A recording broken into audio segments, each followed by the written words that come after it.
Maintenant, je vais vous présenter mon collègue qui est monsieur Bernard Saugier. C'est lui qui va donc présenter Michel Rocard parce qu'il est spécialiste de l'écologie et il va également s'occuper du dialogue avec la salle au moment des questions. Donc, monsieur Bernard Saugier est un ancien professeur de l'Université Paris-Sud, un professeur d'écologie. Et donc, il est tout à fait apte à diriger cette soirée. Bon, je vous remercie.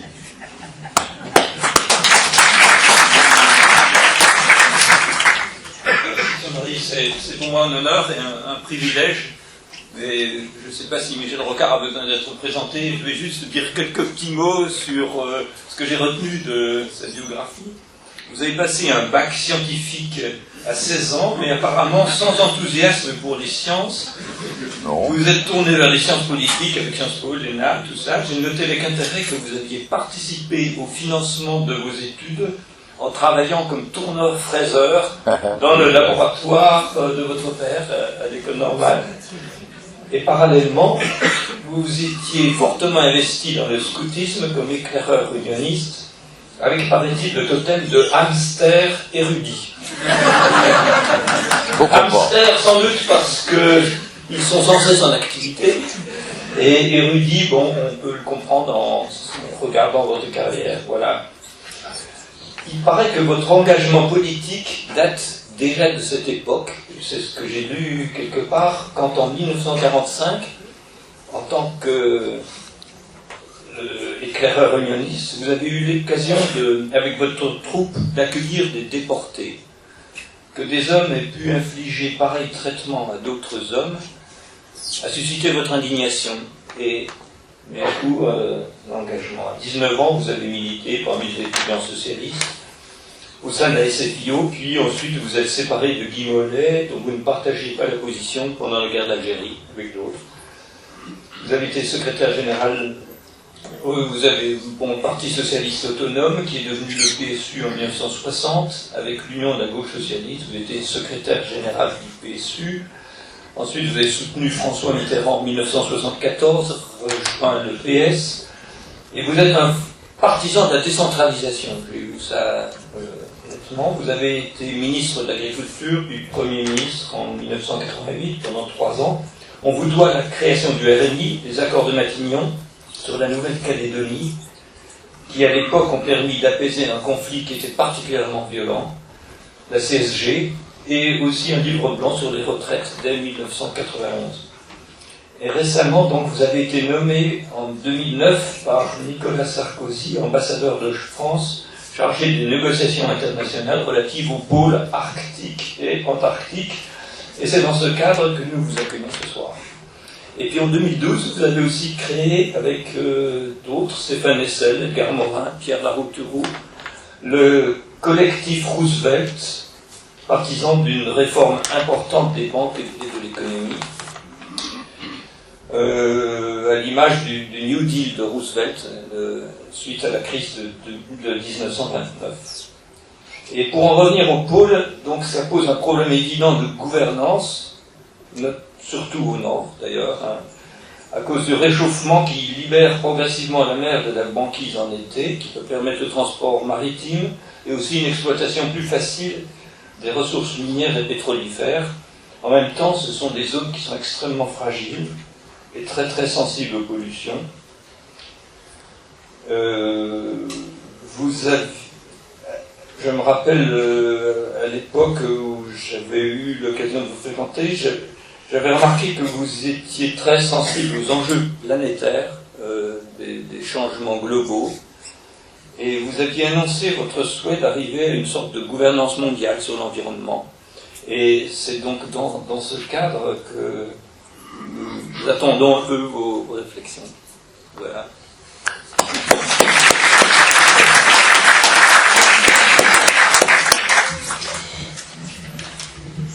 Monsieur le Président de la UMJC, Monsieur le Directeur de la UMJC, chers professeurs, Mesdames, Messieurs, bonsoir. Je peux témoigner que tout ce qui vient d'être dit est exact. Ce qui veut dire simplement un petit rappel que j'ai adhéré au socialisme démocratique. La gauche, mais pas le totalitarisme. En 1949, ça me fait donc 64 ans de parti. Le PSU n'est qu'une variation à propos de notre désaccord avec la guerre d'Algérie. Le rameau du socialisme démocratique en France, il est unique. Il a eu des bonnes heures, il en a des moins bonnes, il est parfois bien servi, il est un peu moins bien maintenant, mais enfin, c'est pas le sujet de la conversation de ce soir. Dommage d'ailleurs, j'aurais de quoi dire, mais il vaut mieux que je le taise, parce que je suis même capable d'être discipliné. 65 ans de boutique, on se calme, hein. Alors, le sujet choisi par mes invitants de ce soir, je ne sais pas si c'est une délibération démocratique de l'Assemblée générale du lycée ou la décision autocratique du directeur. En tout cas, vous l'avez lu sur les affiches, c'est la gouvernance mondiale et les pôles. Moi, j'avais complètement accepté ce sujet en première analyse, ça m'avait bien plu. Est-ce que vous entendez bien? Les micros marchent. Bon, ça va. Mais je me suis rendu compte, en y réfléchissant, en préparant un peu ce que j'allais vous dire, que j'ai fait une petite erreur. Parce qu'au fond, les pôles sont des situations tellement particulières qui ne relèvent pas beaucoup de la gouvernance mondiale. Et donc, je vais commencer tout de même par vous parler, j'espère 10 minutes, un quart d'heure, pas plus. Quand on improvise, le contrôle du temps est difficile. Alors vous êtes sous un risque. C'est un risque que Voltaire avait un jour reconnu en disant à une majesté royale qui l'écoutait: « Pardonnez-moi, majesté, je n'ai pas eu le temps d'être bref. » C'est une merveilleuse phrase, ça. Et elle veut dire que la brièveté suppose un énorme travail intellectuel pour concentrer sur l'essentiel, élaguer tout le marginal, etc. J'ai pas eu le temps, comme je le racontais au patron de la maison pendant qu'on cassait une petite côte avant de venir. Il fallait que je refasse mes forces avant de vous affronter. J'arrive de Chine. Et donc j'ai pas eu trop de temps. 5 jours passionnants, c'est un pays intimidant, fascinant, magnifique, puissant, qu'il faut connaître. Bref, j'ai pas eu le temps de travailler, quoi. Alors, je vais être assez simple. Commencer par quelques réflexions pour votre information sur la gouvernance mondiale, et puis 2 paragraphes distincts sur l'Antarctique pour commencer, vous comprendrez pourquoi, et l'Arctique pour finir. Gouvernance mondiale. La jonction de ces 2 mots est assez nouvelle, personne ne parlait de ça pendant des millénaires d'humanité, on ne s'est jamais posé le problème. Et les rapports entre les hommes et entre leurs nations étaient bien connus, on se faisait la guerre. Et la gouvernance mondiale, ça se limitait à essayer de faire de temps en temps la paix, et essayer de la rendre durable. Quelques paix ont été bien faites et ont duré, d'autres moins.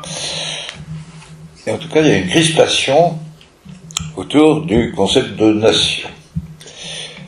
Dans la progression de la capacité des hommes à s'organiser pour vivre ensemble, du perfectionnement de leur organisation collective, et en même temps de leur vie collective, y compris littéraire, artistique et poétique, et pas seulement civique et politique. Il y a eu des quantités d'étapes.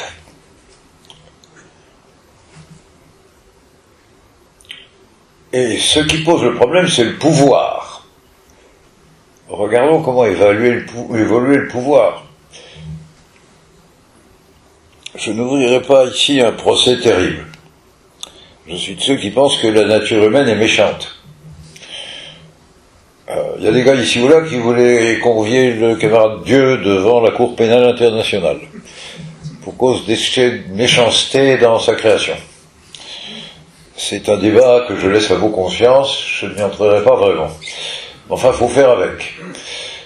Et le fait de faire avec, le crime, le vol, la violence, le mensonge, la force, ça s'appelle la politique, ça s'appelle les institutions, les règles. Dès que des groupes d'hommes s'installent quelque part de manière sédentaire, leur premier besoin, le tout premier, ça commence comme ça, c'est la sécurité. Et au moment où une grosse famille, qui va être une tribu, s'installe, le problème est assez simple, c'est le plus fort qui fait régner l'ordre et casse la gueule à tous les contrevenants qui se sont portés tort les uns aux autres. Le chef est le plus fort et impose la loi. Mais assez vite, il y a trop de gens pour que le chef fasse ça tout seul. Donc il faut le faire avec des collègues, des copains, des collaborateurs. Et puis, assez vite, le nombre de gens devient trop grand pour que le choix du chef comme étant le plus fort soit simple et évident. Et par conséquent, vous avez des processus compliqués. L'histoire est limpide et là, peut voir tout pareil. La première tentation, ça a été celle des chefs en exercice de transmettre le pouvoir à leur fils. Seule personne en qui il peut avoir une vraie confiance, puisque la nature humaine étant perverse, je vous le rappellerai, personne n'a confiance en personne. Et c'est comme ça qu'on invente des pouvoirs dynastiques. Mais ça ne suffit pas à assurer le maintien de l'ordre. Et petit à petit, on s'aperçoit que le problème d'organiser la sécurité devient plus large. Il faut que le chef soit capable de remplir cette fonction. Et quand le problème de la sécurité devient plus large, le chef est obligé de créer une police et d'obtenir confiance sur ce point, d'être légitime à le faire. Donc il faut qu'il explique. Alors ce qui est curieux, c'est que malgré la diversité énorme de l'humanité actuellement, le discours initial est le même partout.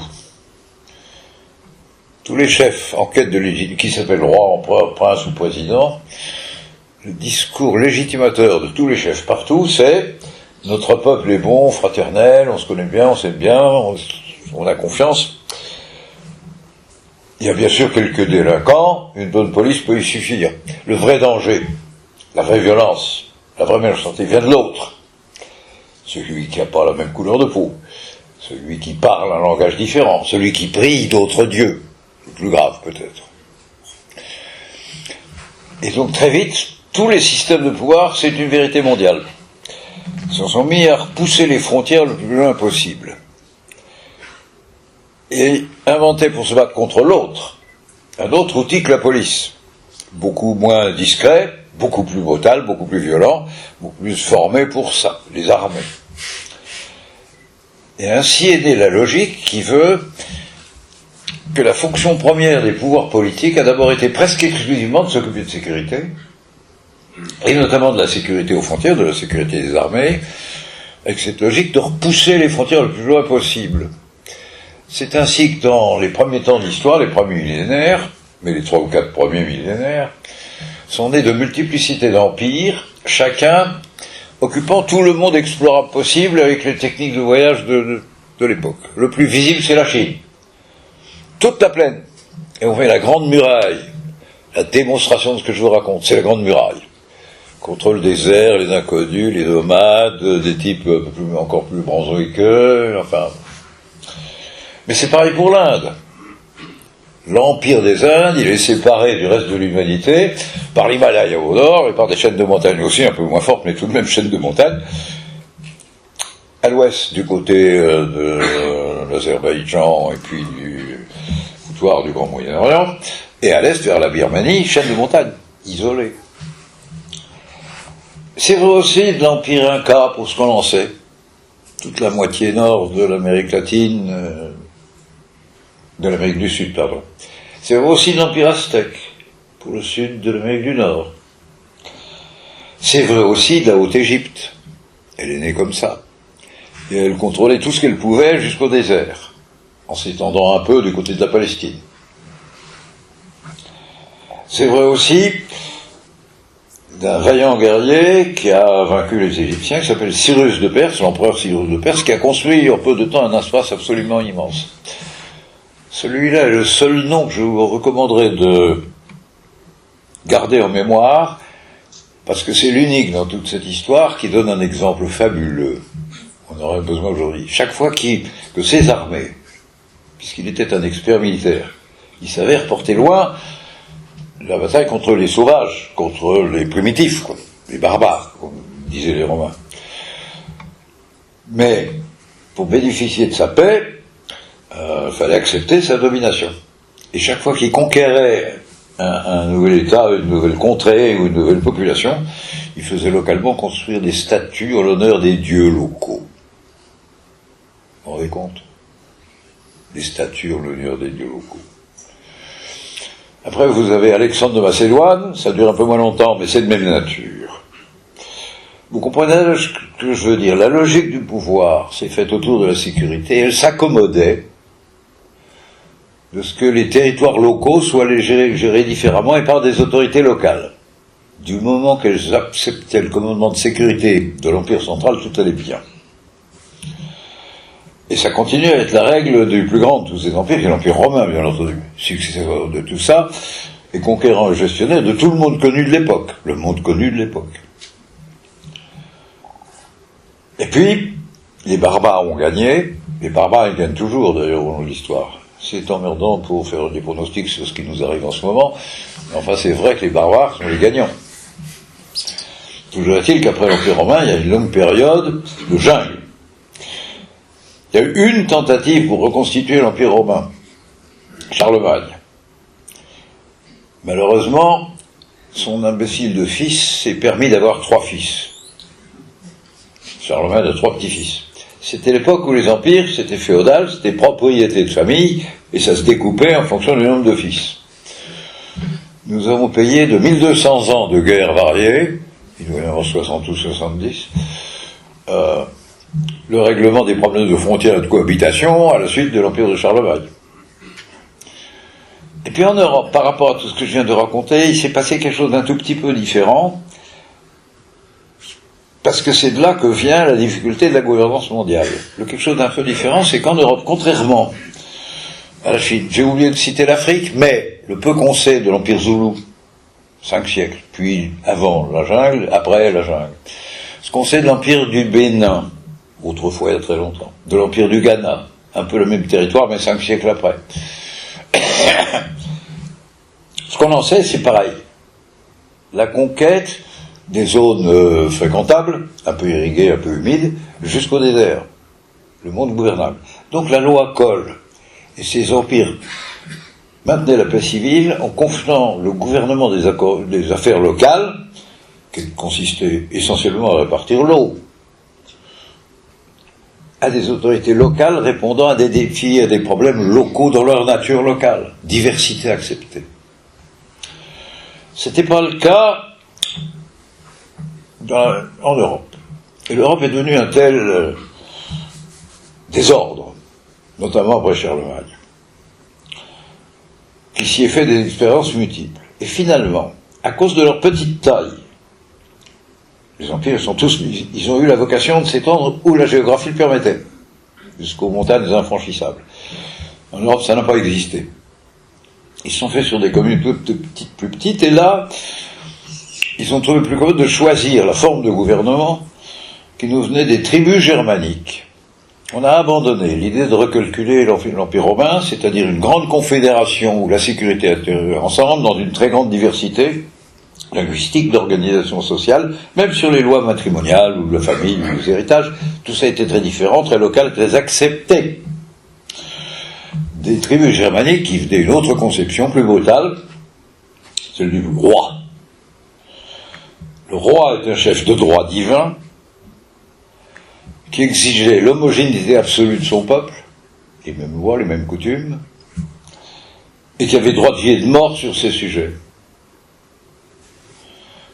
Et c'est le principe des rois qui s'est généralisé en Europe, à la suite des tribus germaniques, et comme suite à l'effondrement de feu l'Empire romain, autrement plus juridique, plus civilisé, plus généreux, plus diversifié, plus harmonieux, mais l'histoire est loupée. Et puis, les choses ont changé, le développement est venu, les gens sont devenus alphabétisés, ils sont devenus critiques, Et petit à petit, les rois ont été éjectés et remplacés par une adhésion populaire. On est passé des royautés absolues aux royautés constitutionnelles, petit à petit à des républiques. Et dans tous ces cas, le problème d'assurer la sécurité, la légitimité du commandant, du chef, quel qu'il soit, à assurer cette sécurité, se trouvait posé d'autant plus fort que le peuple parlait plus fort. Et c'est là qu'est née l'idée de nation. Le fief de l'ancien roi était devenu une nation. En France, ça a été un peu plus long qu'ailleurs parce que nous sommes les seuls à être multiculturels là-dedans. Les Bretons, les Occitans, les Corses, les Alsaciens, et même les Flamands. L'île était capitale des Flandres et a parlé hollandais pendant un millénaire. Vous vous souvenez de ça? La France est la seule en Europe qui soit une création militaire et non pas la traduction d'une communauté linguistique unique. Voilà comment est né le concept de nation. Fabriqué en Europe, parce qu'on était petit, et devant le refus d'un pouvoir supérieur plus général et plus diversifié. Ce concept de la nation, dans le droit, dans les règles qu'on a pour minimiser la casse, devient la règle d'organisation du monde avec ce qu'on appelle les traités de Westphalie. Je ne sais pas si vous vous souvenez de ça. C'est la fin de la guerre de 30 ans. Ça se passe vers 1640. Je crois bien 1642. Je ne suis pas historien.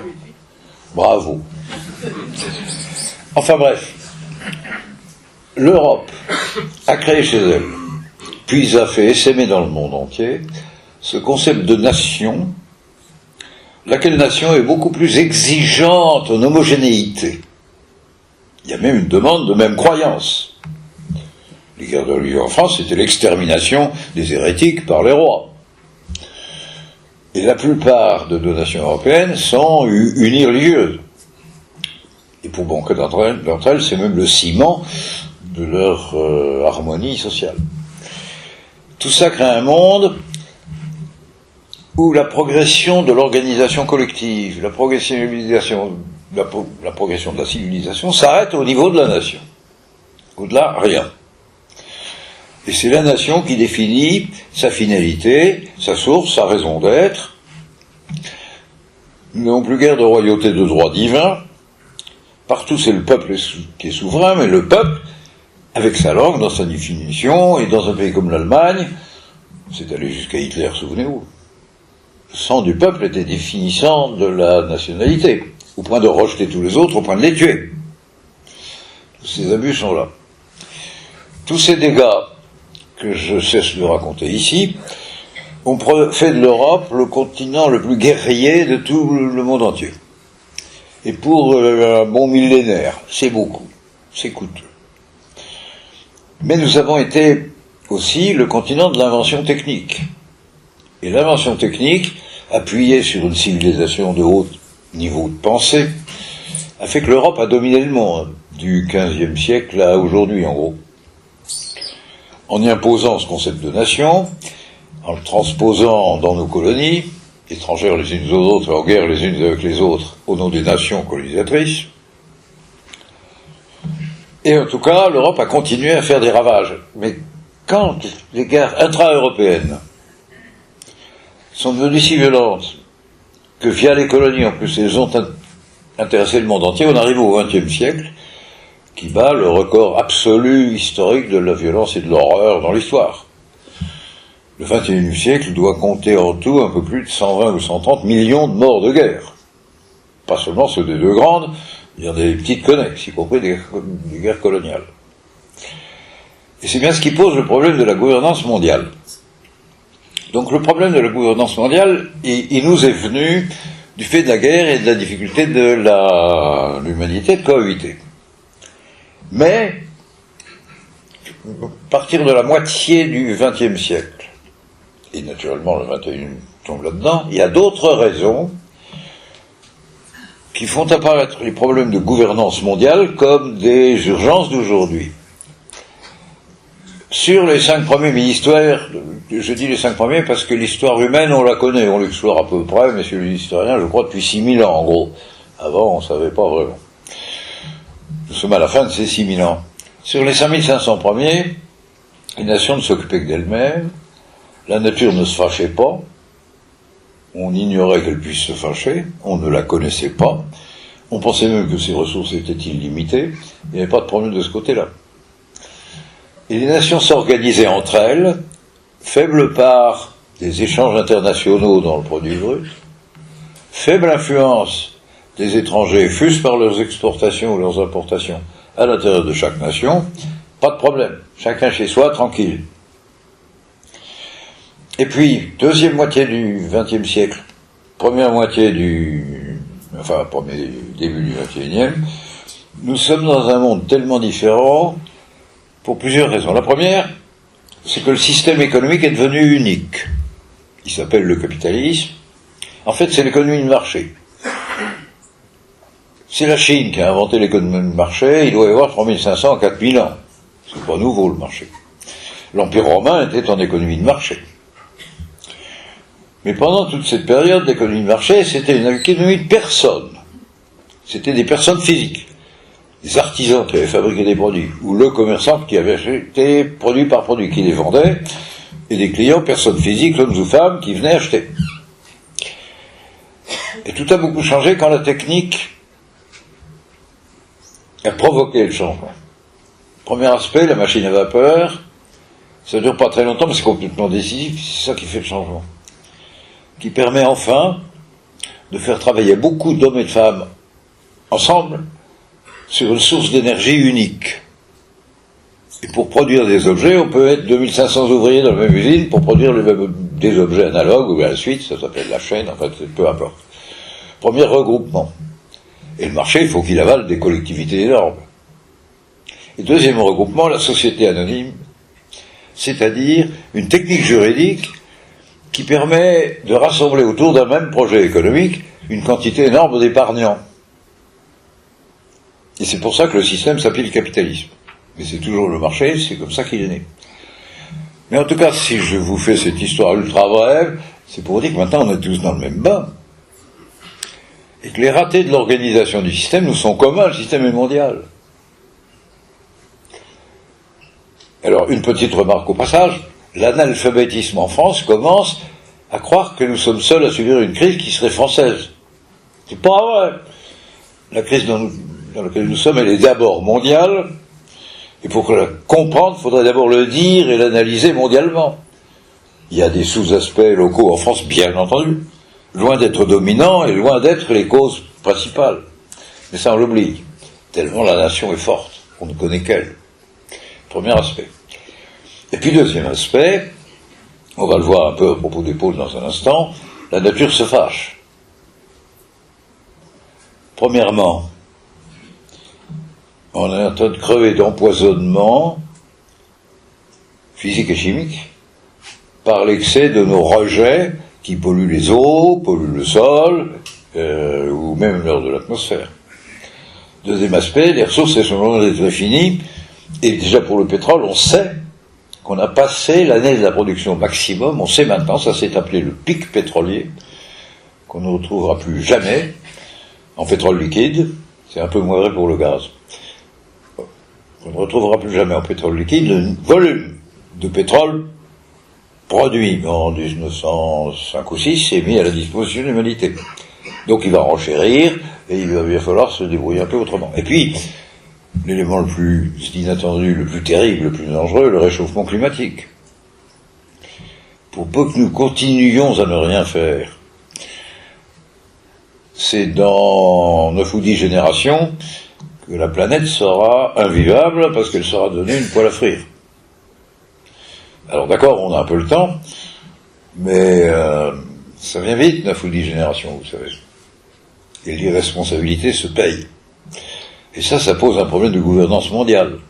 Or, du peu que j'ai raconté tout à l'heure dans un résumé caricatural, un peu scandaleux, de violence de la caricature, mais quand même, de l'histoire mondiale, il reste que la souveraineté nationale est l'alpha et l'oméga de l'organisation collective des hommes, et la meilleure organisation civique de notre vie en commun passe par la nation.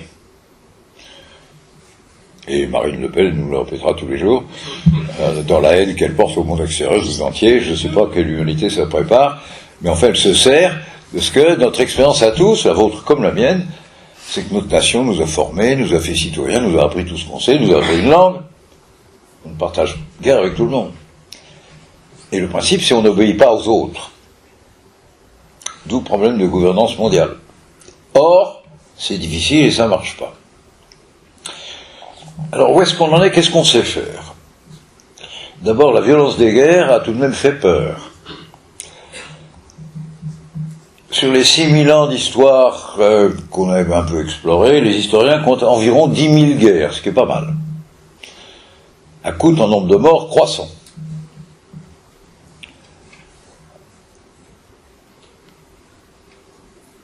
Pendant très longtemps, on s'en est accommodé. L'ancien régime français, sous nos 43, des guerriers comme pas possible, c'était connu, c'était triste, on n'aimait pas, mais ça faisait partie de la vie des gens. C'était dans le normal. Et les armées étaient toutes petites. Et d'ailleurs uniquement fabriquées en temps de guerre. En temps de paix, le roi dissolvait l'armée. Il restait parfois des grandes compagnies qui rançonnaient les citoyens pour survivre en devenant bandits. Mais enfin, en gros, les armées n'étaient pas permanentes. Maintenant, les armées sont permanentes, devenues beaucoup plus puissantes et beaucoup plus dangereuses. Et leur maintien fait partie, la capacité de faire la guerre aux autres fait partie des enjeux de défense de la souveraineté nationale. Si bien qu'on faisait la guerre dans la joie. À la déclaration de la guerre de 1870, des deux côtés on était contents d'y aller. Ce fut d'ailleurs relativement bref, on n'y a perdu qu'un empire, mais c'était pas trop coûteux. Mais après la grande boucherie, la guerre de 14-18, 3 à 4 millions de morts dans les deux pays les plus touchés, la France et l'Allemagne, et en tout près d'une trentaine, les civils plus les nations connexes. On s'est quand même dit que c'était pas très sérieux tout ça. Et l'humanité s'est mis d'accord sur la pression, sur la demande, la suggestion du président des États-Unis de l'époque, un nommé Wilson, pour créer une société des nations.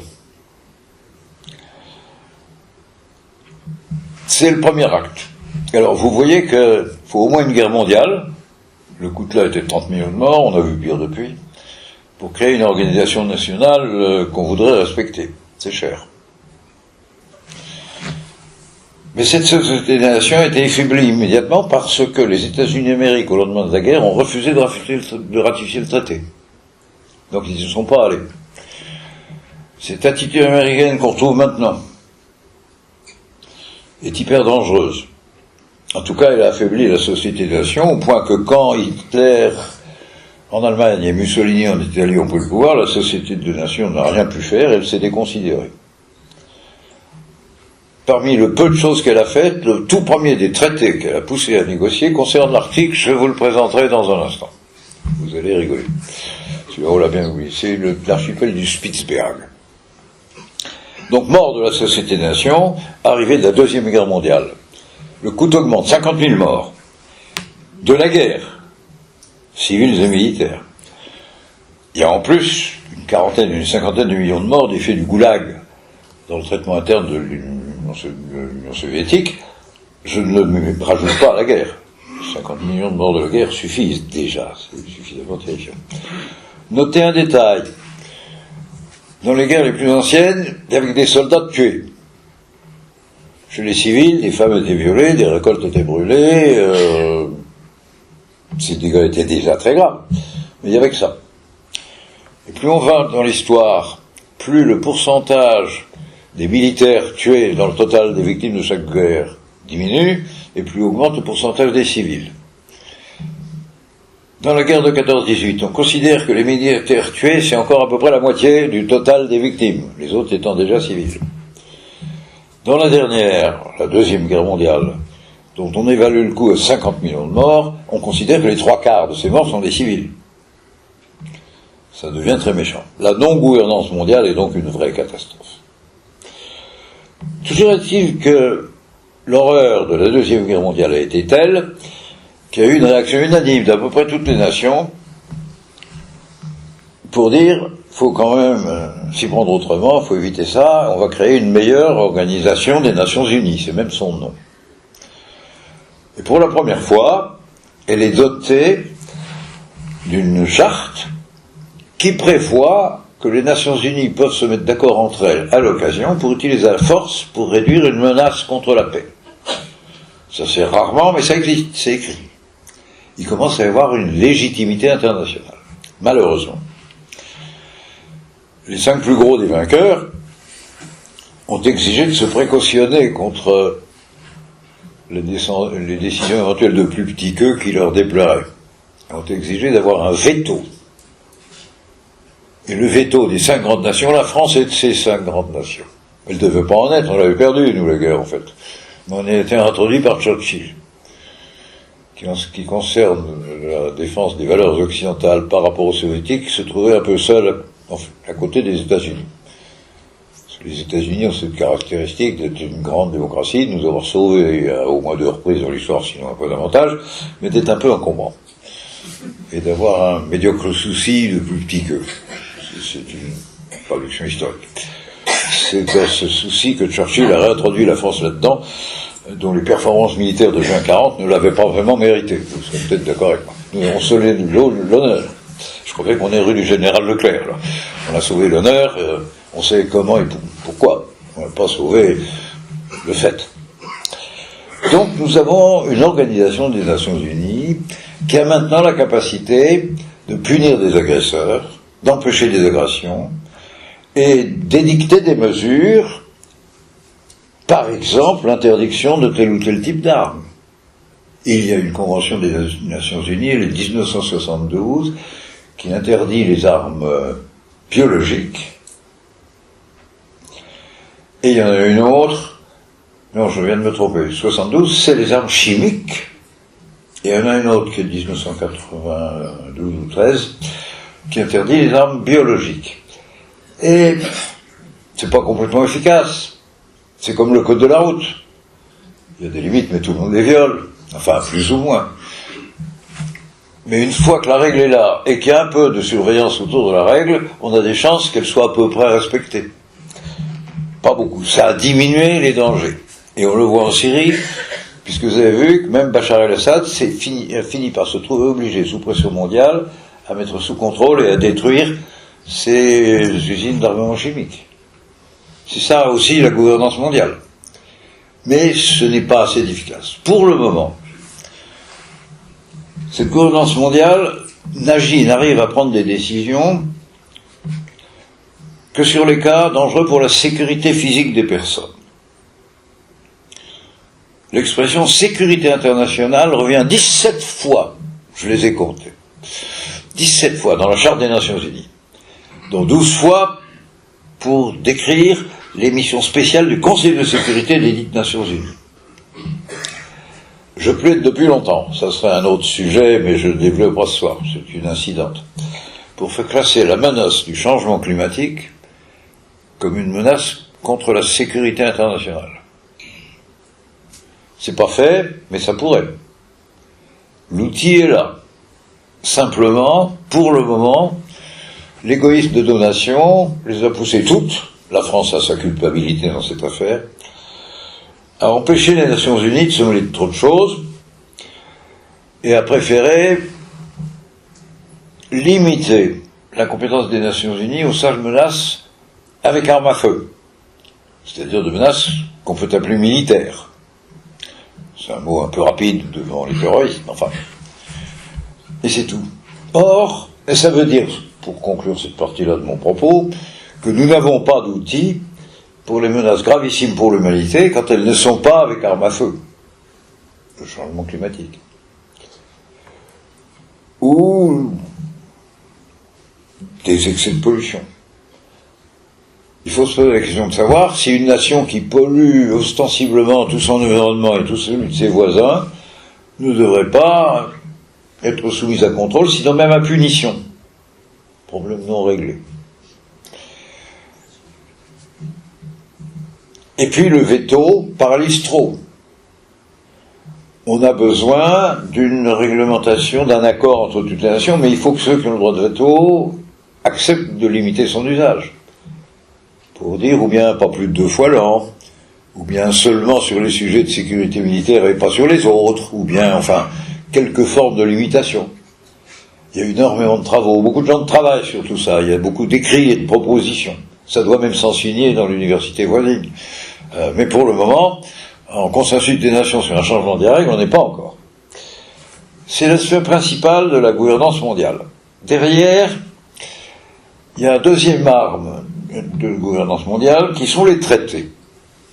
Des nations se mettent d'accord pour poursuivre un objectif et peuvent même définir au service de cet objectif un système de surveillance de la poursuite de l'objectif, voire même un système de punition des défaillants dans la poursuite de cet objectif. C'est le cas de certains traités de l'environnement. C'est le cas des accords sur la répression fiscale, un certain nombre de choses comme ça. Mais ce champ est encore trop petit ou trop court. Si bien que, il y en a un troisième qui monte, il faut bien que j'arrive au pôle quand même. Un troisième champ qui monte, mais qui est bien intéressant, c'est celui de la judiciarisation. L'opinion publique, notamment dans les pays pluralistes, dans les pays libres, dans les pays alphabétisés et développés, nous quoi. Mais pas seulement. Beaucoup de l'Afrique et une bonne partie de l'Asie. L'opinion publique s'est mobilisée contre les dictatures tortionnaires, contre les horreurs. Elle a finalement arraché à des gouvernements dont aucun ne le voulait au début. Ça n'est en rien une suggestion gouvernementale. La création d'une cour pénale internationale, premier organe de juridiction internationale, qui punit les crimes politiques. Tout le monde ne l'a pas ratifié. Les États-Unis ne l'ont pas ratifié pour que jamais, en aucun cas, un général américain puisse être convié dedans, quelle que soit la manière dont il conduit sa guerre. Mon avis, c'est que dans 30 ans, ce sera fait. La pression de l'opinion est trop forte. J'ai un deuxième exemple à votre service. Dans l'opinion publique aussi, s'est développé un grand scandale contre les mines terrestres. Quand on se fait la guerre, on place des mines pour empêcher l'ennemi de passer. Sauf que quand la guerre s'arrête, elle reste là. Et il y a encore souvent dans les Vosges, il y a eu longtemps, peut-être un peu moins maintenant, des enfants qui jouent dans les bois et qui sautent sur une mine oubliée de la guerre de 14. Je ne fais pas un dessin sur la terre du Vietnam, où les zones déminées, c'est à peine le tiers du territoire. Partout ailleurs, il faut faire attention où on met les pieds. Et tout le monde disait, on en a besoin, c'est une des formes de guerre. Bon. Les plus étonnants, c'était les Norvégiens. Pourquoi les Norvégiens? Peuple ultra pacifique, digne, jamais pris en flagrant de crime quelconque, très peu guerrier, pacifique comme il n'y en a pas beaucoup. Mais 800 ou 850 km de frontières communes avec la Russie. L'équilibre des forces devant l'armée soviétique, la Grande Armée Rouge et la Norvège. Le long de cette frontière, je ne vous fais pas un dessin sur les films. L'équilibre des forces, vous avez tout compris. Et la Norvège dit, cette frontière-là, je n'ai que les mines pour la défendre. Vous m'empêchez d'avoir des mines, vous me livrez aux soviétiques au fond. Alors maintenant il n'y a plus de soviétiques, mais il reste des Russes. Et il reste une vieille mésentente et une vieille inimitié séculaire. Donc même la paisible Norvège hésitait. Eh bien, je suis en train de vous parler du deuxième traité que les nations, en commençant par celle où l'opinion publique a parlé plus fort que le gouvernement, contraignant les gouvernements à y aller, on a signé, il y a de ça 15 ans avec quelque chose, un traité international interdisant les mines terrestres. Au nom de quoi d'ailleurs, on est en état de juger quelques chefs d'État du Moyen-Orient maintenant. Et ce fut une aventure extraordinaire. Ça commence par des militants de base.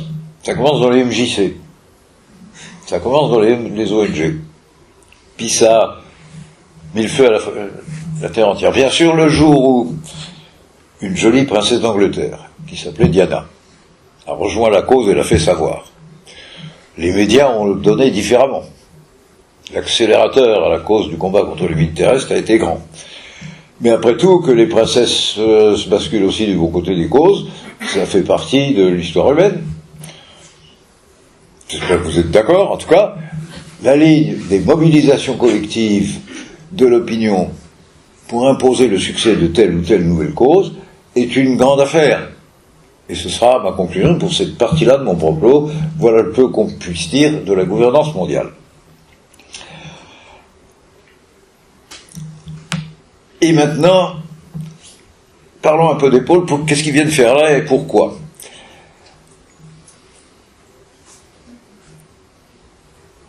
Le réchauffement climatique atteint les régions polaires beaucoup plus vite et beaucoup plus fortement que les régions tempérées comme les nôtres. Et donc les dégâts que provoque, enfin les changements que provoque le réchauffement climatique sont infiniment plus forts là, ce qui pose des problèmes majeurs. Donc appellerait à une gestion commune de ces affaires. Alors il ne se passe rien en Arctique. Et nous avons une espèce de crise de la régulation mondiale, là où elle serait le plus demandée. Mais les choses vont basculer de manière un peu différente sur un autre. Alors je ne sais pas si, vu la dimension de la salle, vous voyez quelque chose ou vous voyez rien, si je vous montre ça. Vous voyez un peu quelque chose. Alors, quelle heure il fait d'abord ? Il me reste un petit quart d'heure, bon, c'est pas beaucoup. Il y a donc deux pôles. N'en déplaise au Dalai Lama, qui pense qu'il y en a trois. Parce que pour tous les environnementalistes, il y avait un professeur d'écologie à l'instant, les pôles sont les régions qui servent de thermostat à la planète à cause de leur puissance glaciaire, de la force des glaciers. Or, il y a trois zones de grands glaciers, une grande glaciation. Le pôle Nord, le pôle Sud et le glacier de l'Himalaya. Le Dalai Lama voudrait être entendu comme le porte-parole du troisième pôle. C'est pas tout à fait une blague, la fonte des glaciers de l'Himalaya fait des catastrophes, mais enfin, c'est pas tout à fait mon sujet. Puis de toute façon, il faudra que Pékin s'en occupe quand même. Bref, donc, il y a donc deux pôles, le Nord et le Sud. Sachez simplement déjà qu'ils n'ont rien en commun, sauf le froid. Mais en dehors du froid, ils n'ont rien à voir l'un avec l'autre.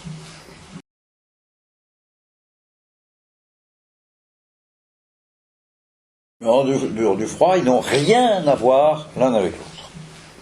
L'un, l'Antarctique. Un continent. On n'est pas tout à fait sûr que ce soit unique. Peut-être que c'est deux très grandes îles, on ne sait pas bien, on n'est pas allé voir dessus.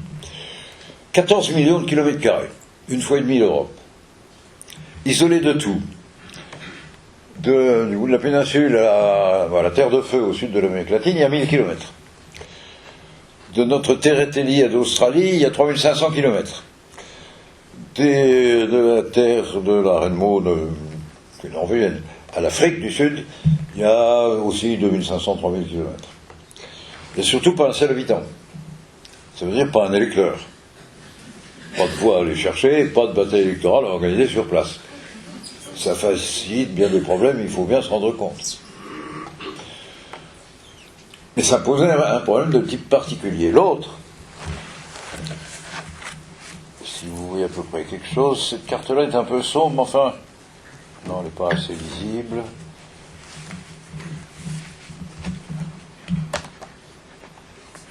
Et voilà, ça c'est plus visible.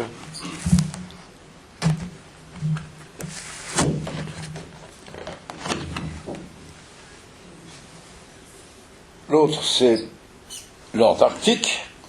C'est l'Arctique, pardon, excusez-moi. L'Arctique. C'est aussi 14 millions de kilomètres carrés, mais d'eau. C'est le 5e des grands océans de la planète.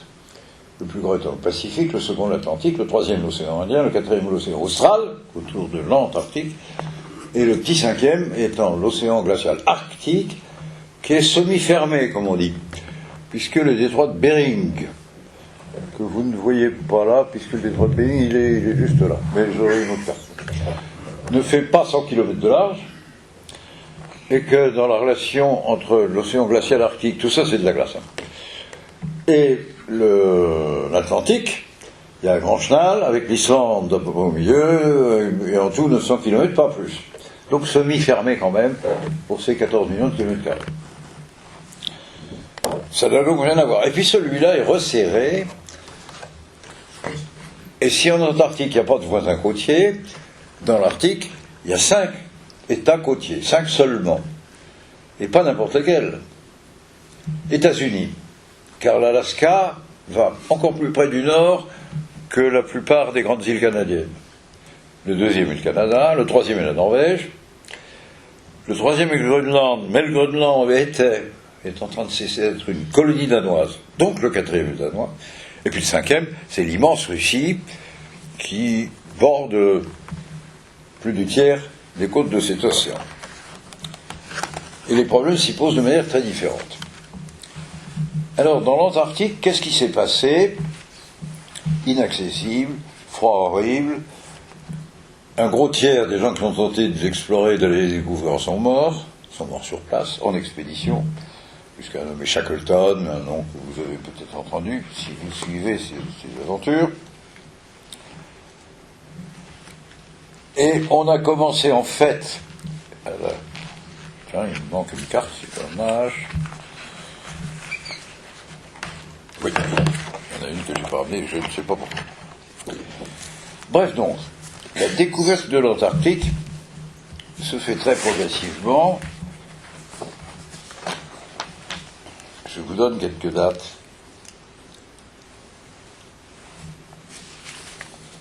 Ben non, je ne les ai pas là. Ah ah.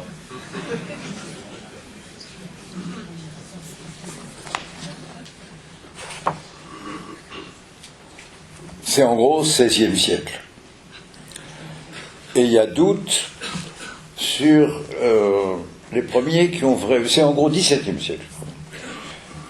Et les premiers qui ont vraiment abordé, on ne sait pas, c'est les années 1840, 1841 et 1842, quel est le premier explorateur qui a mis les pieds sur la terre ferme de l'Antarctique lui-même et non pas sur une des îles des côtes.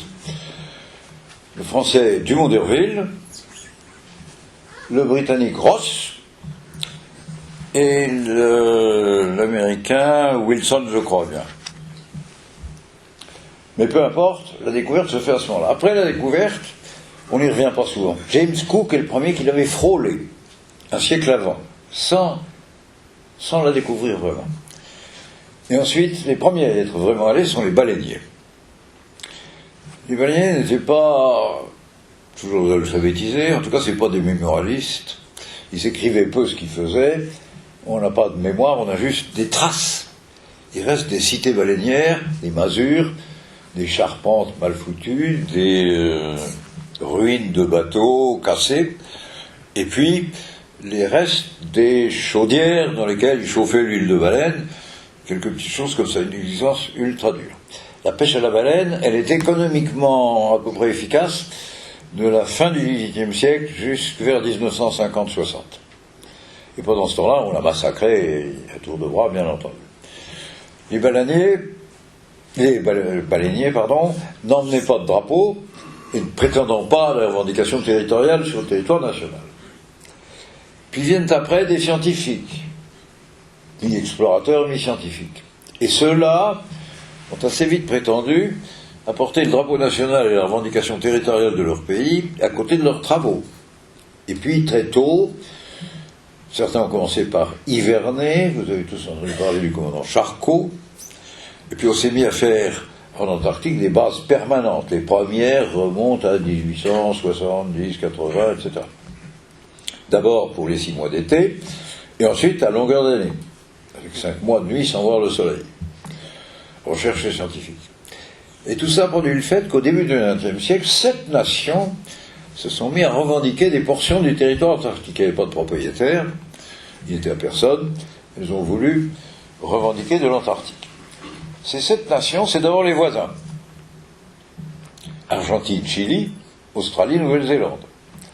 Puis une puissance bizarre, petite, gentille, la Norvège dont j'ai déjà parlé, mais qui est tellement polaire que tous les pôles l'intéressent. C'est la nation la plus experte dans l'art de fabriquer des brise-glaces, dans l'art de naviguer dans les eaux à iceberg, etc., etc.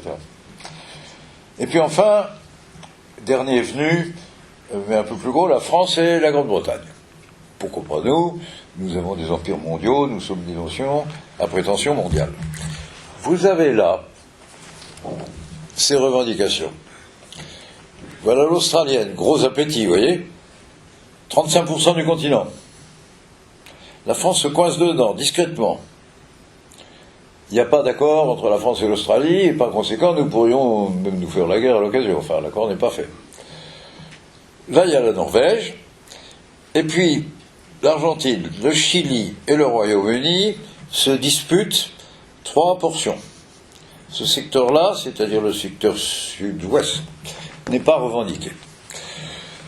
Les premières revendications sont déposées entre les deux guerres mondiales devant la Société des Nations, qui était le début d'un secrétariat du monde capable d'enregistrer ça, et capable d'authentifier et de publier une carte en disant voilà sur quoi on s'est mis d'accord et voilà le droit de l'appartenance nationale. Les deux dernières, je crois bien que la France en fait partie, ont été présentées juste après la Deuxième Guerre mondiale, à cette occasion. Et puis après la Deuxième Guerre mondiale, la place importante n'est pas à l'Antarctique, elle est à la montée de la guerre froide. Et très vite, l'administration américaine, le pays le plus puissant du monde, qui était, de fait, mais se prétendait, le gardien de la liberté du monde, se sent en charge de préserver le monde d'une conquête générale de l'Union soviétique. Et l'administration américaine dit c'est très dangereux, parce que ces 7 nations erratiques, incontrôlables, ces Français font toujours n'importe quoi. Les Anglais, c'est moins sûr, ils sont plus fidèles. Avec les Français, il faut toujours se méfier, c'est bien connu. L'administration américaine dit il faut mettre la paix là-dedans. Et 3 présidents des États-Unis de suite sont saisis de demandes de leurs généraux, de leurs amiraux, de leurs scientifiques et de leurs diplomates de faire pression pour mettre un terme, trouver un statut à ces revendications territoriales et imposer une dominance sous commandement américain devant la guerre froide. À ce moment-là, il change de président et arrive à la présidence Dwight Eisenhower, très grand président des États-Unis. Celui-là est un guerrier. C'est même un commandant en chef. C'est même et surtout un commandant en chef victorieux. Au nom de quoi, d'ailleurs, il est président des États-Unis. Mais la guerre, il n'aimait pas ça. C'est un militaire non violent. Et il dit, il y a beaucoup de militaires qui n'aiment pas tellement la guerre. Les poussent au crime en Palestine. C'est pas l'armée d'Israël. Elle aimerait obéir à d'autres ordres. J'ai pas de raison de le savoir. Même chose là. En tout cas, Eisenhower reçoit toutes ces demandes et il dit j'ai pas envie de faire comme ça, je voudrais tester la chance de faire une Antarctique ouverte. Colère, 2 ans de bagarre dans les services. Tous les généraux, tous les amiraux, tous les scientifiques. N'y pensez pas, c'est pas prudent. D'abord, il faut les surveiller, les soviétiques. Il faut mettre des radars, il faut qu'on en ait aussi. Il pourrait même plus que des radars, des bases de lancement de missiles. Eisenhower tranche, décide, donne ordre. Et une lettre part des États-Unis pour le Kremlin. Elle part pas du département d'État, c'est-à-dire du ministère des Affaires étrangères, elle part de la présidence. Et elle écrit au Kremlin, envoyez-nous une mission informelle pour bavarder un peu, sans formalité, sans formalisation, sans écrire tout de suite, pour voir, chercher des idées, si on pourrait trouver un commandement qui permettrait de garder l'Antarctique ouverte. Mes amis, vous avez déjà tout compris. La même bagarre recommence en Russie. Les généraux, les amiraux, les scientifiques, et oh là, c'est encore une manip du capitalisme pour nous sortir de là. Faites attention, méfiez-vous. Scandaleux. Mais là aussi, il y a un patron. Et il faut donc faire appel au patron. Ce patron-là s'appelle Khrouchtchev. Et curieusement, il n'avait été que commandant régional, mais il avait été ici guerrier, mêlé à la guerre, de trop près. Détester ça, peut-être encore plus que l'autre. Et la petite histoire, elle est apocryphe, elle est naturellement pas vraie. Mais si c'est pas vrai, c'est si bien trouvé, comme disent les Italiens, que je n'hésite pas à vous raconter.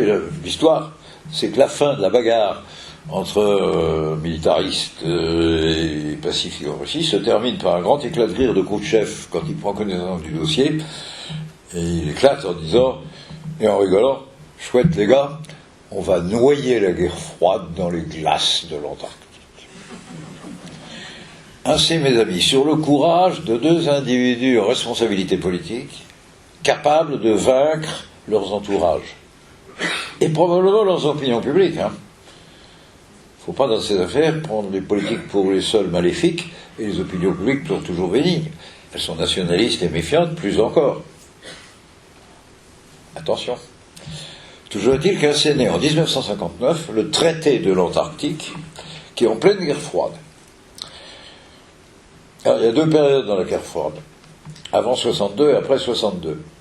Jusqu'à 62, tout le monde est persuadé que ça finira en guerre chaude. Tout le monde ne pense qu'à ça.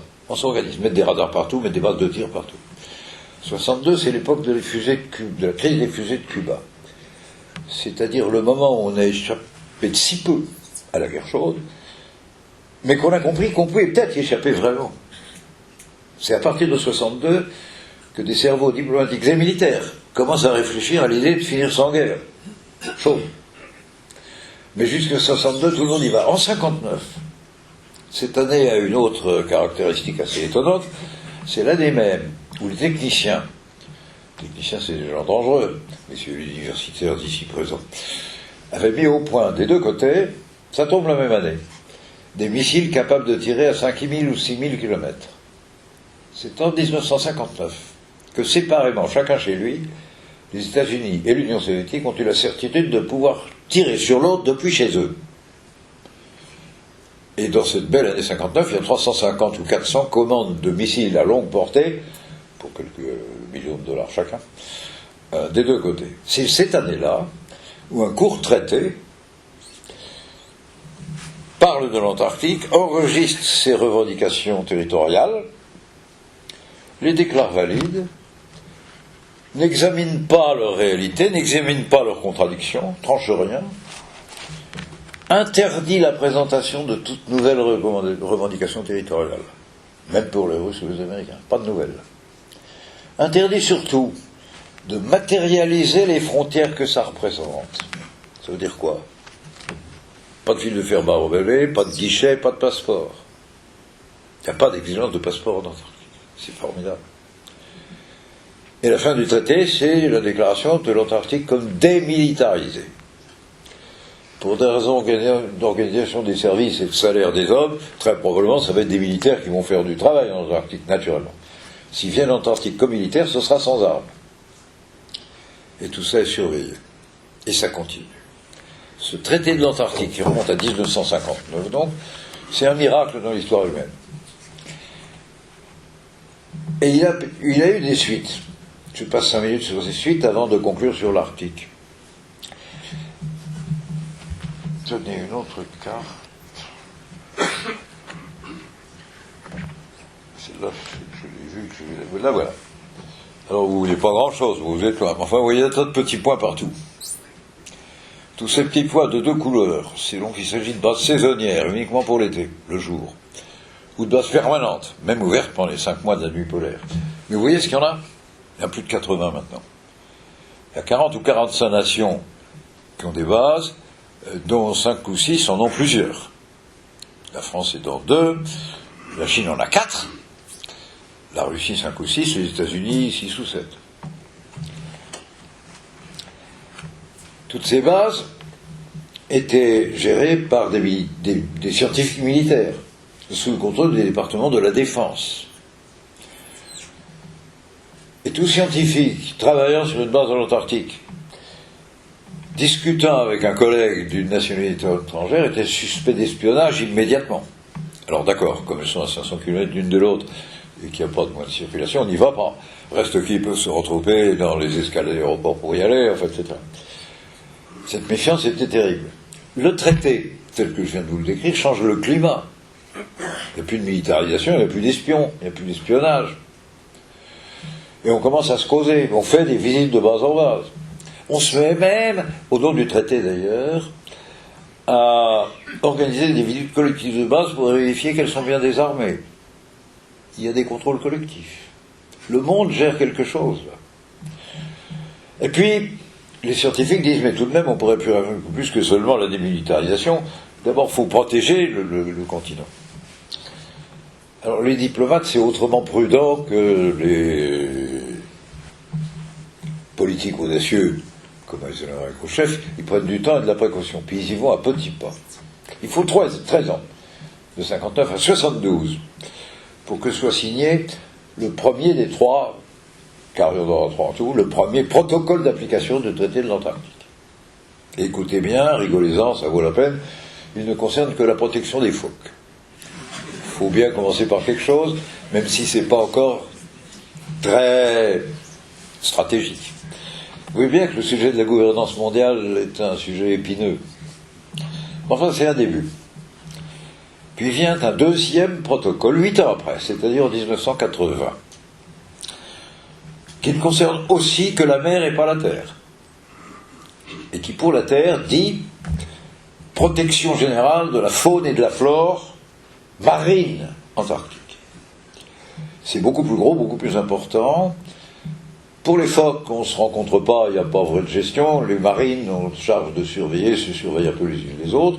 Pour ce deuxième protocole, il y a une réunion d'une semaine tous les ans pour voir où on en est, dans la diversité biologique, dans l'inventaire des espèces menacées, volatiles ou natatoires, mammifères ou poissons, etc., etc. Et après ce protocole de 80, l'un des gouvernements voisins de l'Antarctique prend peur. Le gouvernement néo-zélandais est probablement un des seuls au monde où les ministres se fatiguent à lire les rapports des scientifiques. Je suis en train de jurer que ce n'est pas fréquent en France. Mais là, ils ont lu les rapports scientifiques. Ils ont fait une découverte terrible, c'est que l'Antarctique, c'est très fragile. J'ai pas eu le temps de vous dire tout ça, parce que je voudrais quand même arriver à l'Arctique. L'Antarctique, c'est, vous avez vu au fond l'affaire, c'est une immense patate avec une chaîne de montagnes qui la traverse au milieu. Et il n'y a pas de mystère, cette chaîne de montagnes, c'est la continuation de la cordillère des Andes. C'est le même relief. Elle fait tout le long de l'Amérique du Sud, disparaît sous l'eau pour un petit millier de kilomètres là, et elle apparaît. Elle coupe l'Antarctique en deux. C'est bien qu'il y a un plateau d'un côté, les trois quarts de la terre de l'Antarctique, et un plateau plus petit de l'autre côté. Mais la chaîne de montagne, elle fait près de 4000 mètres de haut. L'épaisseur de la glace est en moyenne à l'est de 3500 mètres de glace. Le pôle sud, qui est là, ici au milieu, il est installé sur 3600 mètres de glace. L'épaisseur moyenne de la glace du côté ouest est un petit peu plus faible, mais il y en a quand même pour plus de 2000 mètres. C'est complètement livré. Ça fait des milliers, de milliards de tonnes de glace.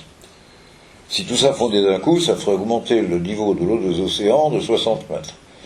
Rassurez-vous, ça ne fond de son mort toute proportion. C'est une image pour avoir l'idée des tailles. Toujours est-il que ces deux gros morceaux, le petit est raccroché au gros et tient grâce au gros, parce que par-dessus la chaîne de montagne qui monte à 4000 mètres, la colle de glace, l'épaisseur qui les relie les l'une à l'autre, elle fait que 100 ou 150 mètres d'épaisseur. Si le réchauffement climatique est trop fort et que cette glace fond, ces deux blocs peuvent être séparés l'un de l'autre. Le gros, c'est qu'il ne bougera pas. Mais il y a quand même pas mal de milliers de milliards de mètres cubes de glace, rien qu'avec le petit. Il y a de quoi augmenter le niveau des océans d'une autre dizaine de mètres à lui tout seul. Ça vaut la calotte du Groenland. Hein. Et ça, c'est terrible. Et on se dit, attention, n'allons pas produire des calories en Antarctique, n'allons pas faire des activités capables de bouleverser la climatologie. C'est ça que les Néo-Zélandais ont dans la tête, c'est un gouvernement sérieux et très écologique de préoccupation.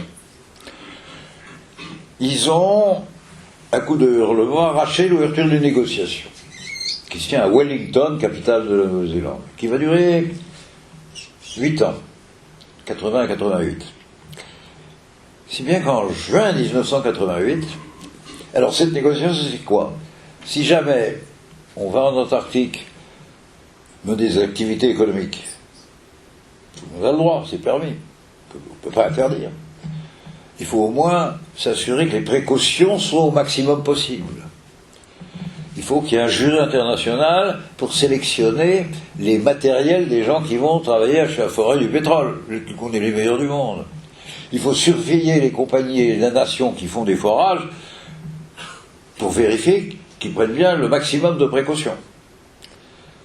Et naît ainsi une convention qui s'appelle la Convention de Wellington sur l'exploitation minérale de l'Antarctique, qui est un monument juridique de 90 pages, qui décrit les conditions dans lesquelles une coopération internationale peut, et aurait l'obligation là, de s'assurer que tout ce qu'on fait est sous les plus fortes garanties techniquement possibles de sécurité que l'on peut mesurer et connaître à ce moment-là.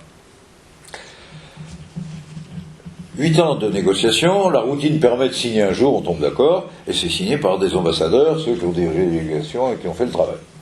Les politiques jouent aux campagnes électorales pendant ce temps-là, collent des affiches et se baladent même en vallée sauveuse pour faire campagne. Car le mois même de la signature de ce routinière, par les ambassadeurs, sur ordre des ministres bien sûr, de cette convention, 2 des pays signataires, il y a 50 signataires du traité de l'Antarctique. Ça se passe uniquement entre les signataires du traité, c'est pas interdit aux autres.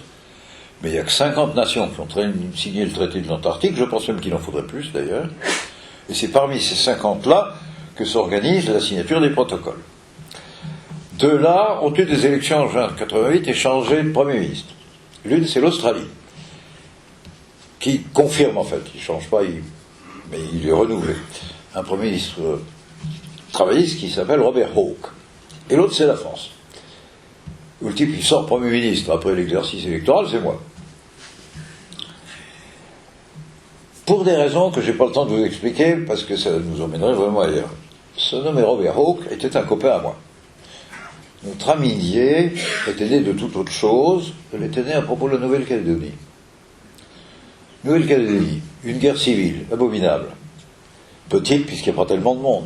Tueuse, quand même. À 22 000 km de France, tout le monde s'en foutait. Sauf les gendarmes qu'on a fait servir là-bas. Pour l'Australie, c'est les voisins. Dangerosissime. Puis ils étaient allés sur le terrain de refuge des éventuels terroristes calédoniens revenant. Les Australiens avaient trouvé très désagréable le colonialisme français. Ils avaient aidé financièrement la population kanak pour l'aider à s'alphabétiser et à mener une lutte pour avoir une démocratie en Nouvelle-Calédonie. Mais un jour, ils se sont aperçus que leur argent avait servi à donner 2 bourses à 2 jeunes kanaks pour faire un stage en Libye, où il semble fait davantage l'apprentissage des armes et des mines terroristes que celui de la démocratie. Colère australienne. Meilleure compréhension des difficultés ou des hésitations et du temps que mettait la France à régler le problème. Toujours est-il qu'ils le regardaient de si près avec une telle attention, qu'ils sont venus me voir souvent, enfin bref, que Robert Hawke et moi sommes devenus copains à propos de ce sujet. L'année d'après, en 89, il se trouve invité, ça a remonté à 84, en visite à Paris, le Premier ministre d'Australie. Et nous voilà en train de prendre le café tous les deux, un jour de juin, le 17 juin 1989, sur la pelouse du plus beau parc de Paris, qui est, comme vous le savez tous, le parc de l'Hôtel Matignon. À mon copain, je voulais demander conseil sur comment faire pour tirer la France à la signature du traité de non-prolifération nucléaire, que De Gaulle n'avait pas voulu qu'on signe, qu'on n'avait toujours pas signé, et dont notre chef engueuleur, chaque année, qui dénonçait la France pour non-signature du traité de non-prolifération nucléaire, était précisément l'Australie. Il me coupe et il me dit « Michel, il faut que je te parle de l'Antarctique ». Ma réponse est « Écoute Robert, une amitié est née entre nous, passer 40 ans c'est rare dans la vie des hommes, et on se voit 1 heure tous les 2 ans, tu viens m'emmerder avec les manchots, j'ai des choses plus sérieuses à proposer. Réponse, arrête et ne montre pas ton incompétence, c'est très grave, je te raconte. Et il me raconte ce que je viens de vous raconter, c'est-à-dire la négociation qui avait abouti à la signature de la Convention sur l'exploitation minéralogique de l'Antarctique. Et me dit, bien sûr, le travail juridique est admirable, cette convention nous garantira qu'on fera ce qu'il y a de mieux possible, sûrement. Est-ce qu'il ne faut pas y aller du tout? C'est de toute façon suffisamment dangereux, de toute façon. Et mon Parlement, à moi, il a viré écolo. L'Australie ne ratifiera pas ça. Et vous, les grands, les pays arrogants, qui prétendaient gouverner le monde, tu sais même pas, c'est pas au courant, qu'est-ce que vous allez foutre là-dedans?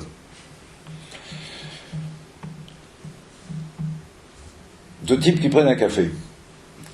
Pour qu'il y ait une décision politique, en général, il faut un cadre solennel, une convocation préalable, des quorums à réussir, des secrétaires qui prennent des notes, un juriste qui vérifie, enfin, il y a un cadre quand on décide. Deux types qui prennent un café, ça ne décide pas. Nous avons volé toutes les procédures connues. nous avons pris ensemble et rendu public, après c'était cuit, la décision prise ensemble. France et Australie, il y a plein de cimetières militaires où nos morts sont côte à côte. Mais jamais nous n'avions rien fait ensemble. Jamais. Jamais dans l'histoire. Il n'y a pas d'acte, il n'y a pas de décision, il n'y a pas de conduite, il n'y a pas d'opération. Il n'y a rien de franco-australien, ça n'existe pas. C'est le premier. Et l'unique d'ailleurs jusqu'à présent. Nous annonçons ensemble au monde que nos deux gouvernements refusent d'envoyer au Parlement pour ratification la convention qui vient de se signer à Wellington. Ce qui la renvoie à la corbeille à papier. Le texte devient inutile. Et nous demandons la réouverture immédiate d'une nouvelle négociation beaucoup plus ambitieuse. Le deuxième miracle australien, c'est que cette négociation, elle a réussi. Chine et Russie se sont abstenus, c'est des affaires occidentaux, on est loin, l'Antarctique c'est quand même pas notre tasse de thé, et aux États-Unis, j'ai payé sur fonds secrets vos impôts une mission du commandant Cousteau aux États-Unis pour aller présenter 40 fois le film Le Monde du Silence et obtenir 30 ou 40 audiences de sénateurs américains jusqu'à les convaincre un par an. Ce qu'il a fait, mes amis. Nous avons fait changer l'opinion américaine. Ils ont changé tout début 91, et c'est à Madrid vite fait qu'a été signé le vrai troisième protocole. Ça devait être la Convention de Wellington, la Convention de Wellington est au panier. Le troisième protocole du système du traité de l'Antarctique déclare l'Antarctique terre de science et réserve naturelle et interdite à toute activité minéralogique. Le dit troisième protocole fait 150 pages et fait la police des activités permises du point de vue écologique. Touriste peut-être, vous ne laisserez même pas traîner un bégot. La police écologique des dégâts du tourisme est en Antarctique admirable. Je voulais vous parler de ce petit morceau des terres émergées. C'est le seul parti des terres émergées qui soit géré par le monde entier quand même. Gouvernance mondiale, c'est mon sujet. Et à peu près proprement. Et jusqu'à présent, sans trop de drame. Alors pour vous faire une très belle soirée, on aurait pu s'arrêter là. Tout c'est pas mal. L'Antarctique montre qu'il ne faut pas complètement désespérer. Mais il y a un petit pépin et un gros. Le petit pépin s'est produit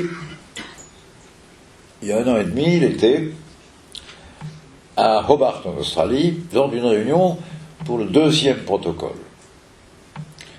celui de la protection de la faune et de la flore marine. Cette commission, les représentants des 30 ou 40 signataires de ce protocole, travaillaient sur la création d'aires marines protégées. De quoi il s'agit? Vous savez que le poisson est en train de devenir une ressource rare. Vous savez peut-être qu'il est sérieusement question, si nous ne bougeons pas, que se réalise la prophétie du meilleur expert du monde marin, qui est un Canadien, dont l'avant-dernier livre était titré 2050, point d'interrogation, un monde sans poissons, point d'interrogation. Et pour cette raison-là, il faudrait tout savoir, en savoir beaucoup plus, donc recherche scientifique énorme, et puis protéger beaucoup certaines espèces, notamment dans leur lieu de reproduction, etc., et faire des expérimentations de repeuplement, enfin des quantités de choses. Les principes étaient acquis dans la CCAMLR, c'est-à-dire la commission qui gère ce deuxième protocole.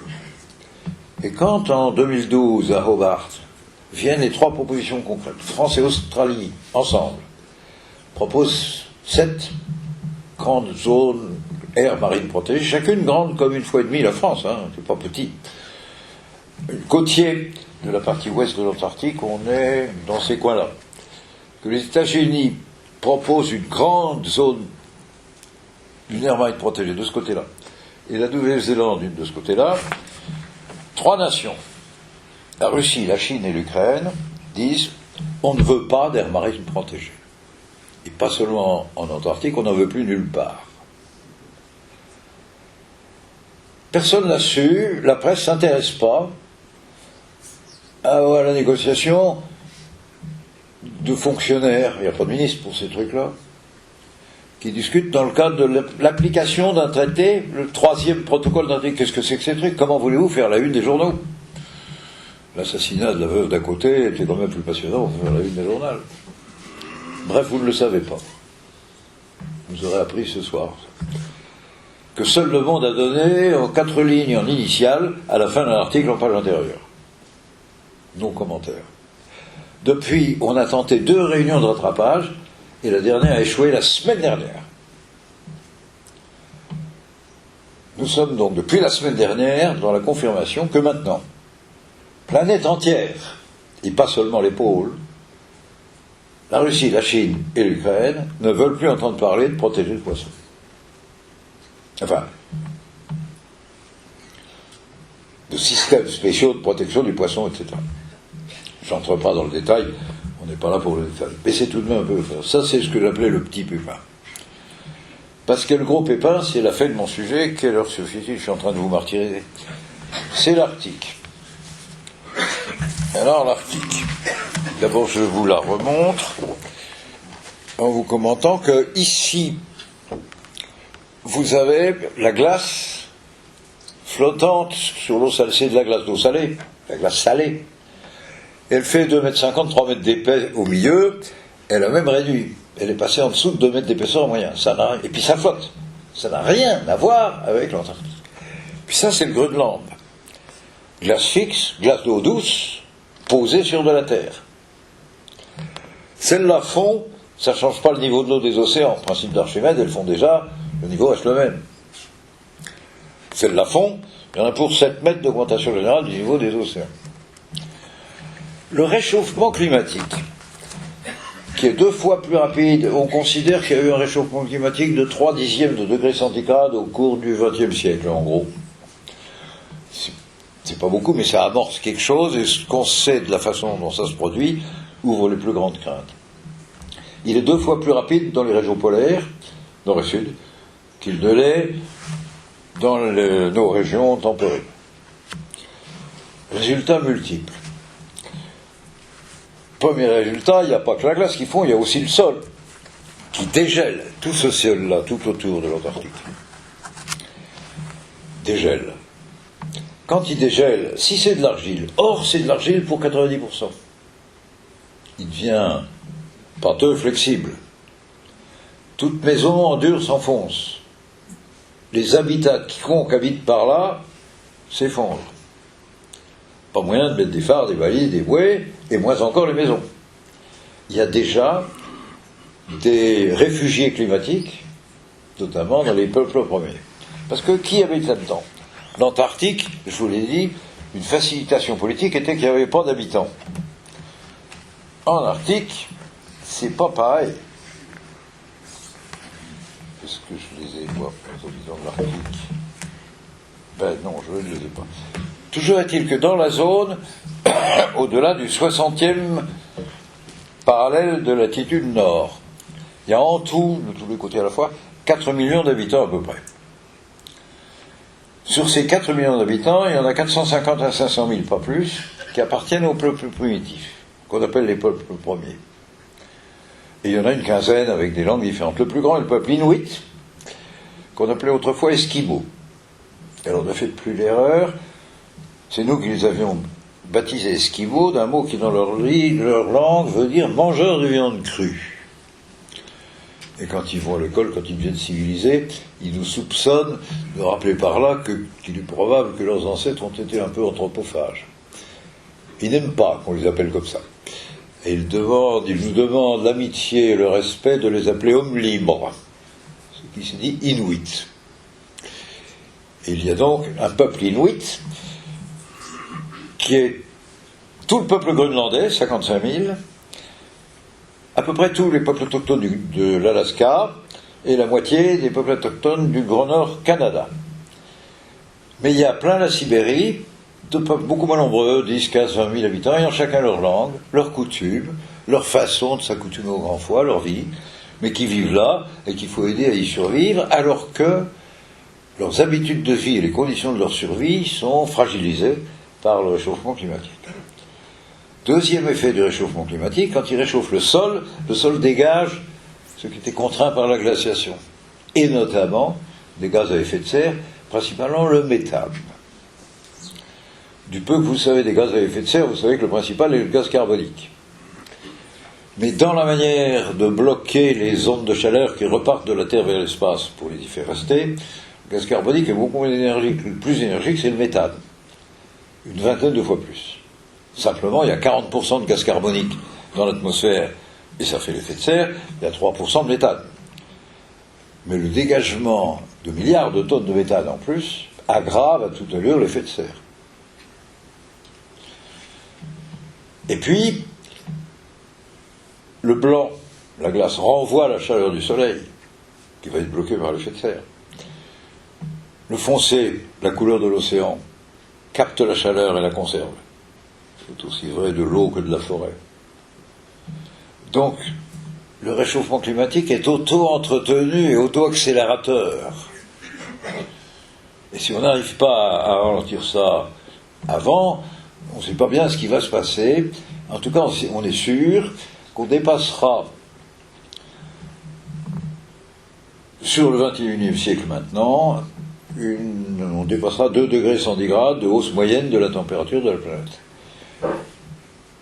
Avec des problèmes de tolérance sur ce que ça veut dire. Et puis ça veut dire fertilisation de la Sibérie, du Nord-Canada et du Groenland. Bravo pour eux, merveilleux. Mais ça veut dire désertification de terres immenses.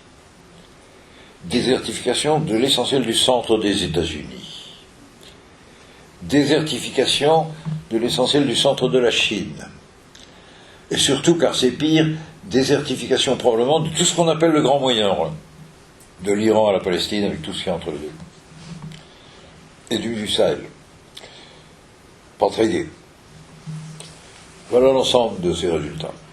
Et toujours dans les conséquences du réchauffement climatique, il faut ajouter qu'il rend possible tout ce qui n'était pas possible jusque-là. La recherche scientifique peut multiplier les installations, multiplier les établissements, être très fréquente et devenir permanente. La circulation navale était interdite tout du long. Et sur la circulation navale, voilà. Alors vous ne verrez pas grand-chose parce que vous êtes trop loin. Mais enfin, en gros, il faut savoir que la moitié du commerce mondial se fait entre l'Europe c'est tout ce bout-là, et le bloc Chine-Japon, qui sont là-dessous, et... oui, qui sont là-dessous, Chine, Japon, et côte ouest des États-Unis, par le Pacifique. Et l'essentiel, c'est la moitié du commerce mondial. L'essentiel de la totalité de tout ça aujourd'hui passe par le canal de Panama. Le canal de Panama qui se trouve là-dessous, là. Détour immense. Maintenant que pendant 5 mois d'été, on peut des deux côtés passer en bateau, le gain de temps est de 40% de la durée. Vous voyez ce que ça veut dire en gain d'argent, en appétit d'y aller? C'est évidemment formidable. Mais 7000 km sans un port. Et s'il n'y a plus de glace permanente fixe, il y a des icebergs dans tous les coins. Pas de phare, pas de balise, pas de port, pas de ravitaillement, pas de lieu où se réfugier, pas de flotte d'avions d'observation, pas d'hélicoptères de secours et de sauvetage, rien. Il va falloir 25 ou 30 ans avant d'y aller. Il y a des milliards de dollars d'infrastructures pour le faire. Et puis qui pourra y aller? Un bateau en difficulté, dans les eaux chaudes, Méditerranée ou les Antilles, il y a des calots de sauvetage. On met des gens d'une barque, et en moyenne, avant de voir passer un bateau, il faut 3 heures ou 4 heures. Et en moyenne, il fait beau. C'est pas terrible. Vous êtes en panne, au risque de naufrage du navire, à 8 jours de mer de tout port. Il faut des canots de sauvetage avec des puissants moteurs, des réserves d'essence pour 8 jours de mer, et des cabines couvertes. C'est plus la même chose. Et l'auto-sauvetage, c'est pour les équipages un autre entraînement, une autre discipline, que le sauvetage par une intervention externe. Est-ce qu'on peut ne pas surveiller qui rentre dans l'Antarctique, dans l'océan glacial arctique, pardon? Aujourd'hui, le droit, c'est que n'importe qui fait ce qu'il veut. Est-ce que c'est possible? Parce que n'importe qui fait ce qu'il veut, mais il y a une obligation morale d'aller chercher les accidentés. Et l'indignation de l'opinion, au cas de l'apprentissage d'un accident et de la décision de ne pas porter secours, parce que c'est trop cher. Je vous fais pas un dessin. Ça a de quoi faire valser du gouvernement devant une colère de l'opinion. Il faut être sérieux. Voilà un problème. Quel tonnage de bateaux, quel renforcement des navires. Et puis le pétrole. Ce qu'avait prévu notre convention de Wellington pour l'Antarctique, qui n'a pas été utile puisque le pétrole s'est interdit là-bas. Là, c'est permis. En Arctique, chacun fait ce qu'il veut. Il n'y a pas de loi commune. Et par conséquent, il serait prudent de chercher à se donner les meilleures garanties mutuelles possibles. Pas d'endroit où discuter. Il existe bien un conseil arctique. Ce conseil arctique répond à l'initiative d'encore un homme pacifique. Les grands hommes de paix, ça fait du bien le long de la route, celui-là s'appelle Gorbatchev. L'Arctique, tant que le réchauffement climatique n'avait pas changé la donne, était principalement une terre militaire. Terre de patrouille, des sous-marins lanceurs d'engins des deux côtés, gardés par des soldats dans tous les coins, sévèrement, la défense, l'espionnage. Gorbatchev, en 1987 à Mourmansk, dit « Il faudrait que l'aventure arctique soit ouverte et qu'on fasse de l'Arctique un continent de coopération internationale. » À peu près ça. C'est un des très rares cas où son successeur et démolisseur Eltsine a quand même suivi ses orientations. C'est le suivi de ces orientations qui a produit une déclaration d'Ottawa en 1996 créant le Conseil arctique, seul organe public de la région. Ce Conseil arctique comporte 8 États membres, les 5 riverains, plus les 3 États dont le territoire est en Arctique sans être riverain de l'océan. La Suède, c'est la Norvège qui est la frontière, la Suède s'arrête avant, Finlande pareil, et l'Islande, qui est juste un peu en dessous de la délimitation arbitraire qu'on a décidé d'appeler océan Arctique au lieu d'océan Atlantique. À quoi d'ailleurs l'Islande proteste en disant pourquoi vous avez mis cette définition-là, c'est complètement idiot, nous sommes arctiques, nous sommes dans, nous sommes voisins, les autres ne veulent pas en entendre parler. Bref, 8 États, plus 6 représentations institutionnelles des peuples premiers, des peuples autochtones dont je parlais, qui viennent, prennent la parole pour avis, remercient qu'on les ait invités, font quelques demandes prudentes et sages. Ça me donne un parfum d'Algérie d'avant 1962 que je n'ai pas beaucoup aimé quand j'ai vu ça. Je vous l'aurais dit quand même. Mais je peux le dire comme ça parce qu'il y a ni journalistes ni diplomates dans cette scène. Sinon, la phrase que je viens de dire est dangereuse. Et puis, il y a des États observateurs. Il y en avait 6, choisis par les États membres pleins. Et ces 6 sont tous européens, et c'était la Grande-Bretagne, l'Espagne, l'Allemagne, les Pays-Bas, la France et la Pologne. Pourquoi ? À cause de l'importance du travail de recherche scientifique qu'ils avaient tous fait sur l'Arctique depuis toujours. C'est-à-dire que le monde extérieur à l'Arctique était pratiquement pas représenté. En plus, je vous ai dit au passage que pour l'Antarctique, le traité de surveillance de l'Antarctique fait 1 semaine de travail par an pour les signataires du traité, avec 30 ou 40 résolutions qu'on signe et qu'on négocie, et 2 des 3 protocoles ont aussi 1 semaine de travail de vérification d'application. Le Conseil arctique se réunit 2 heures par an.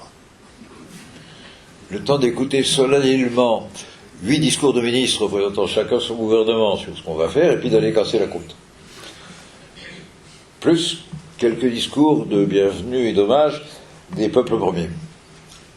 C'est le seul endroit du monde où des membres observateurs d'un organisme n'aient pas la parole. L'Arctique est géré par le Conseil arctique comme un syndicat de propriété qui veut empêcher tout nouvel arrivant. Et nous allons tout droit à une situation dans laquelle les usagers de l'Arctique potentiels, notamment les plus gros, la Chine, le Japon, les grands commerçants, le Brésil, ils ont des navires à faire passer, ils voudraient être associés au travail législatif de préparation de tout ça, et là, il n'y a rien. Et puis, pétrole partout. Il y a encore quelques délimitations pétrolières non réglées, il y a des revendications territoriales en mer. Je n'ai plus le temps, c'est trop tard, de vous expliquer ce détail. Mais nous allons vers une situation où dans 10 ans, 90% du sol sous-marin de l'Arctique sera approprié nationalement. Il n'y aura plus d'eau libre. Assez étonnant. Tout ça dans une compétition où les envies pétrolières de chacun, voilà, les deux petits trucs blancs, c'est ce qui restera d'eau libre, une fois réglé le problème des revendications territoriales marines pour l'extension des zones économiques exclusives. Ça, c'est le côté russe. Voilà la terre russe. Voilà leur zone économique exclusive à 200 000 marins reconnus actuellement. Et voilà leur demande d'élargissement, est en vert un peu moins foncé. Puis ça, c'est la demande. Vous avez vu d'ailleurs dans les journaux qu'il y a 2 ans, pour officialiser, ils ont deux demandes, les Russes, dont la plus grande inclut le pôle Nord. Rien que ça, s'il vous plaît. Et pour le rendre bien visible, il y a 2 ans et demi ou 3, vous l'avez sûrement lu, vous devez vous souvenir, ils sont allés avec un petit bathyscaphe, un sous-marin scientifique capable de descendre très bas, à 3300 mètres sous les eaux, déposer une maquette en titane du drapeau russe. Pour dire c'est à nous. Ça n'a pas une grande valeur juridique, mais c'est une indication d'ambiance pour comprendre ce qui se passe. Voilà. Je crois qu'il y aurait encore beaucoup à dire, je n'ai pas tout dit de loin. Je voulais simplement vous rendre sensible au fait que la coopération internationale, c'est pas commode, et que le XXIe siècle, où tout a raté, au XXIe siècle, toutes les négociations internationales et entreprises ont échoué. Qu'elles concernent l'armement nucléaire, vous vous rappelez d'une promesse Obama-Medvedev, vous l'avez sûrement vu, d'un monde débarrassé des armes nucléaires. Leurs administrations respectives ont réussi à les faire taire, les deux présidents. Le climat, même chose. La réglementation financière et bancaire mondiale pour notre protection, même chose, aucun résultat. Tout a échoué. Les aires marines protégées, je vous le racontais tout à l'heure à propos de notre Arctique, et sur l'Arctique, rien n'est commencé même. Voilà, mes amis, la gouvernance mondiale a de quoi nous donner du souci, mais je vous en ai fait assez pour ce soir, et je pense qu'il est temps que vous y alliez somnoler un peu. Merci d'une telle attention.